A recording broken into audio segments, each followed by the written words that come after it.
Welcome back to the Global Ledger. I'm Justin. If you follow markets even casually, you've probably heard this phrase. Financial conditions are tightening. Financial conditions are easing. Financial conditions are loose again. Sometimes it's a headline. Sometimes it can be a chart. Or sometimes it can be a single index number. And it all sounds very precise, but here's the problem. Most people don't actually know what financial condition indexes measure or what they don't.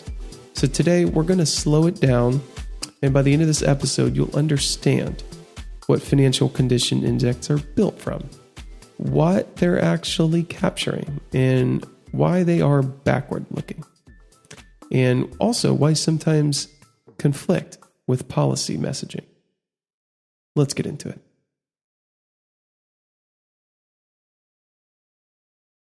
Before we talk about indexes, we need to define the concept, what financial conditions even mean. Financial conditions describe how easy or difficult it is for money and credit to move through the system. They're not about growth directly, inflation directly, or employment directly. They're about the environment in which those things happen. Financial conditions generally reflect interest rates, credit spreads, asset prices, volatility, exchange rates, and liquidity. In other words, financial conditions summarize how markets feel. And that distinction is important. So, what's a financial conditions index? A financial conditions index, or for short, FCI, is a composite indicator. It takes multiple market variables and compresses them into a single number. Typical inputs include, I'll just name a couple, short-term interest rates, long-term yields, corporate credit spreads, equity prices, and sometimes even the dollar. Each component is weighted. Each move is normalized. The result is one line that supposedly tells you whether conditions are tight or loose. But notice something important. An FCI doesn't measure policy directly. It measures market outcomes. So the key point we need to address here is what FCIs actually capture. And this is very key. Okay, financial condition indexes mostly capture market reactions, not intentions. They reflect how markets respond to policy, how investors repositioned, how risk appetite changed, how asset prices moved. If equity markets rally, credit spreads tighten, volatility falls. An FCI will show easing, even if policy rates are rising. And that's not a flaw. That is by design. So FCIs measure how conditions feel on the ground, not what policymakers want them to feel like. And FCIs are backward looking with that explanation, right? Another crucial limitation, though. So financial condition indexes are backward looking, and you could call that a limitation, right? So they rely on realized market prices and observed spreads and past volatility. They don't directly measure future expectations or policy credibility or even latent stress. So FCIs often tell you what has already happened. They're excellent, in my opinion, at summarizing recent market behavior. They're weak, though, at forecasting turning points. Okay, that's why FCIs often look calm right before stress emerges. Why is it that we see FCIs and policy signals often disagree? And this is where confusion starts to set in a little bit.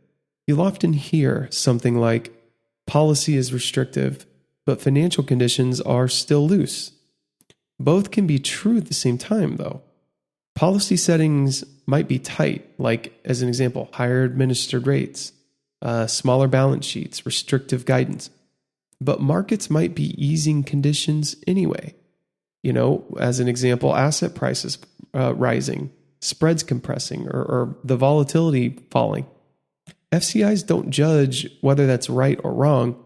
They just simply record it. And that's why FCIs sometimes appear to undermine policy, when in reality, they're showing how markets are responding, not how policy is designed.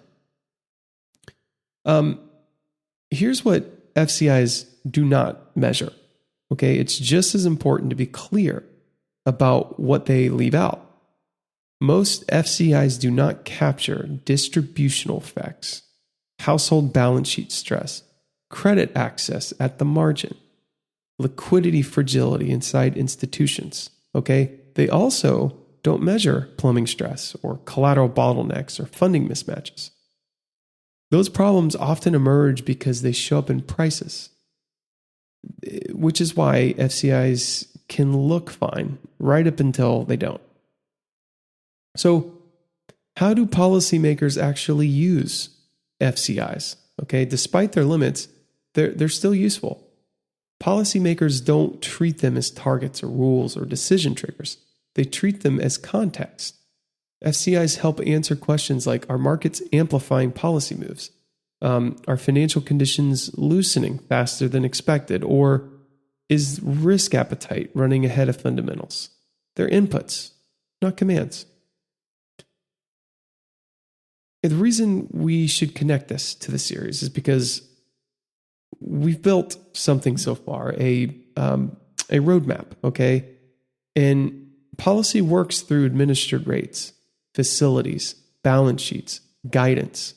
Markets absorb those signals. Markets then reprice. Financial conditions reflect that result. So FCIs sit downstream from policy. They don't drive the system. They report on it. That's the correct mental model to have, okay? And here's what you should take away, what to remember. Financial conditions indexes are not magic numbers by any means, okay? They are summaries. They tell you how markets are behaving, how risk is priced, how easy or hard funding feels, okay? They do not tell you what will happen next or whether policy is right or what stress is hiding. Used properly, though, FCIs are valuable. Used casually, and they can start to mislead. I want to thank you for listening to episode 58 of the Global Ledger. We talked about financial conditions indexes and what they are, how they're used, what they're not, how it connects up with our series, and the relationship between policy and these indexes. In the next episode, we're going to talk about when monetary policy stops working. I think you guys will like that. I think it connects well up with where we're at right now in the series.